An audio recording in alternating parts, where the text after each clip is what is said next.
I have a medical background and a certification I rarely use, though I keep going back and paying to renew it. Anyway, I volunteered almost immediately, thinking I would help those who had lived through Katrina. That was not the case. There were a few of us who were assigned, once the water started to recede, to find houses that had dead bodies in them. If you've ever had to do a body recovery when it has been lying around in the heat and the water for days, sometimes weeks at a time, you know how it smells. It does sort of smell like any other dead carcass, but worse. I can't explain it. Maybe, somehow, sweeter smelling. Anyway, the key to not vomiting when you smell them is Vicks in, under, and around the bottom of your nose. It doesn't keep all the smell out, but enough until you can at least tolerate the smell without vomiting. We had to go to each house and go inside in wading boots and look for bodies. Many of them washed out to sea, but some were still in the houses they had lived in prior to the hurricane. If we found a body, we spray painted it a big X on the outside of the house.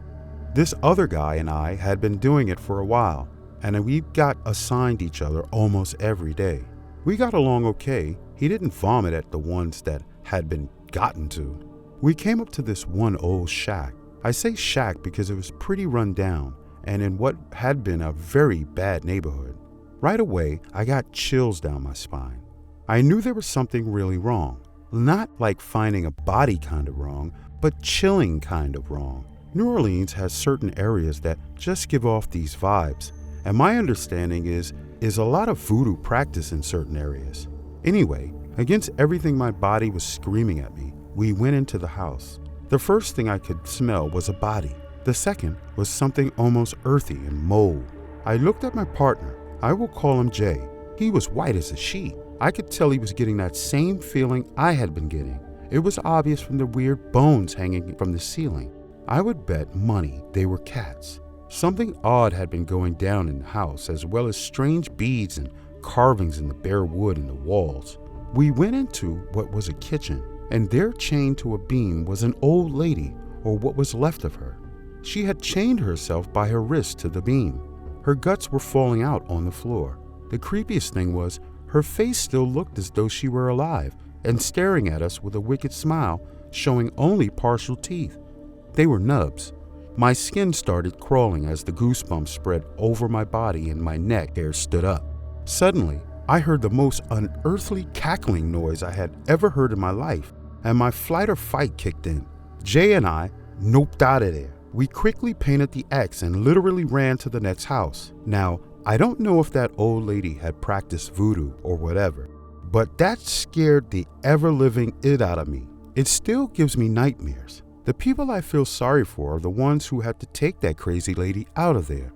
Jay and I discussed it that night after we went back to the hotels north of there. He had heard the cackling too, but we both said it had been the wind or something.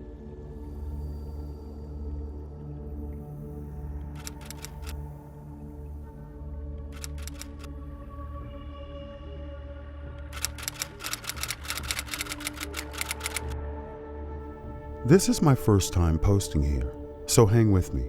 I have 4 sons. My oldest is 6, and he's the one I'm curious about. Since he was very young, first learning to talk, he's occasionally said things that don't make any sense for him to know. We were on vacation with my in-laws at the beach when he was 2.5, and he had a blast in the water with my husband and I. The next day, we got up bright and early to go back, and he adamantly refused. He kept insisting that there were alligators in the water. We tried to reason with him that alligators didn't live in salt water, but he wasn't having it. Well, my husband had taken one of our twins, almost a year old, into the water, and they were playing.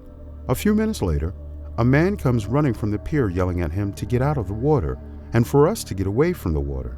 He explained that while watching the water from the pier, he saw an alligator just underneath the water, stalking my husband from a distance. He called 911 and animal control arrived and were eventually able to locate and capture the alligator. It was 8 feet long. There had been storms during the night and it was mating season. The explanation that he was looking for a mate and had come in through a freshwater river that runs into the sea. But how could my son have known about that hours before it happened? Another time, I was going outside to do yard work, and he told me not to go near the bushy tree, fig tree, because there was a rattlesnake under it. I thought it was just childhood imagination. I'm doing yard work, and I go over to that tree to see if any figs are ripe, and I hear the rattle. I looked down, and I was about 3 feet away from a rattlesnake, and it wasn't happy to see me. I quickly got away as not to disturb it further and hope it would go on its way. He shouldn't have known it was there. Another time, we were going to visit my mom, and he was asleep. We hadn't told him where we were going because she had a surprise for him. We got in the car and he said, "You can't go this way to Grandma's house because the bridge is out." We always went that way if my husband was driving, and the bridge had been fully operational the day before. Sure enough, we get to the bridge and it's taped off with a detour sign. There's no way he should have known because word hadn't got out yet, especially since my cousin is the local supervisor and he didn't tell anyone about it until I called him. I honestly find this all a little creepy because I can't logically explain it.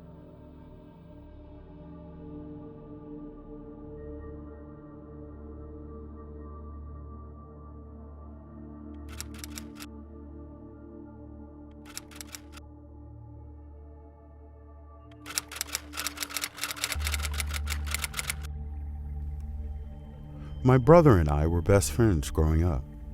He was 4 years older than me. He was my biggest role model. As a young boy, probably close to being 10 years old, he was absolutely fascinated by butterflies. He took care of them, loved raising them from cocoons. He knew everything about every butterfly. After they would pass away, he would keep them because he thought they were beautiful and loved them dearly. I partook in it merely because I admired my older brother so much and wanted to do everything he did because I thought he was the best. The butterflies never seemed to care for me much. They'd land on him like crazy, but wouldn't land on me. Even when we would go to places like Butterfly World, where they're used to humans, they would land on everyone except me. As he progressed into adulthood, he struggled with addiction, which ended up making him fall very ill and his body gave up on him. He had a heart attack the last time he used the substance, and he passed away. He still loved butterflies up until then, when he was 23.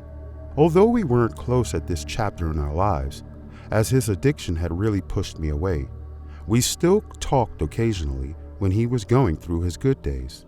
The last time I saw him, a few weeks before he died, we were visiting our mom and had brought up ghosts, as we had both always thought her house was haunted. Growing up, him and I had many paranormal experiences, which we both saw together and talked about the last day I saw him. They were experiences that made us bond even more since no one else saw these things but us together. While still being very young, we had moved into a rental for the month. We would play in the attic. We had been in there lots at this point, but one day went up there and it was filled with probably 10 monarch butterflies, which we assumed came in through the slightly open window. We both saw it and were in awe, played with them for a while, but by the next day they were gone. I don't remember us ever telling our parents. It wasn't until I was much older and realized that was very strange. The visit I had with him before we passed, the topic of paranormal got shifted into reincarnation. He asked if humans could reincarnate into anything, like a butterfly. He wondered. It was a very brief moment, but now that he has passed, some strange things have been happening to me and I can't get the few seconds out of my brain where he mentioned reincarnating into a butterfly. He passed away in late January. It was still basically winter where we live. Not soon after this, a bright orange butterfly was outside of my house. I thought it was so strange, and it of course didn't make it due to the cold. I didn't really give it a second thought, other than how weird it was that there was a butterfly in February. Ever since then, butterflies follow me everywhere. It's gotten to the point where it's very strange and even people around me think it's strange. We are not in a very butterfly-populated place, but they land on my head randomly as I'm walking to work now. They land on my leg when I'm not looking, as I'm sunbathing, and scared the living hell out of me. We went floating down a river in a different town, and halfway down the 3-hour river ride, a butterfly landed on my arm, rested on the tube. The group of 15 we were with saw it and thought it was so bizarre. None of them could get it to come near them. This morning I got home from work and a very bright, new-looking butterfly was seated on my front step, seemingly unable to fly. It looks completely uninjured but wouldn't leave, so I fed it and gave it a nice sunny place to rest, and it still sat outside the door hours later, fluttering around but won't fly away. I can't help but feel somehow my brother is doing this, which is a lovely thought, but it makes me filled with so much sadness and grief, wishing I could tell him about all these butterflies.